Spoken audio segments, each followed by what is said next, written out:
السلام علیکم۔ کراچی والوں کے لیے انتہائی تشویشناک خبر آ گئی۔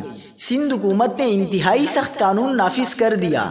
بڑی پابندی عائد، خلاف ورزی پر سیدھا جیل جانا پڑے گا۔ کیا آپ حالات حاضرہ سے آگاہی حاصل کرنا چاہتے ہیں؟ خبر کے پیچھے چھپے اصل حقائق جاننا چاہتے ہیں تو ابھی سبسکرائب کیجئے جلمل پاکستان کو اور ساتھ ہی گھنٹی کے نشان پر کلک کر دیں۔ آپ کو بتاتے چلیں کہ سندھ میں کورونا وائرس ویکسینیشن نہ کرانے والوں اور احکامات کی خلاف ورزی کرنے والوں کو گرفتار کرنے کا فیصلہ کیا گیا ہے۔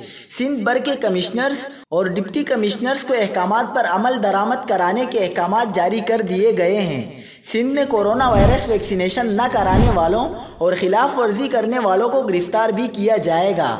محکمہ داخلہ سندھ نے NCOC کی ہدایت پر صوبے بھر کے کمشنرز کو احکامات جاری کیے۔ موٹر ویز پر سفر کرنے والوں کے لیے کورونا ویکسینیشن 20 ستمبر تک لازمی قرار دیا گیا ہے۔ ریل گاڑیوں، ہوم ڈیلیوری سروس کے سٹاف کے لیے کورونا ویکسینیشن کے بغیر سروس کی اجازت نہیں ہوگی۔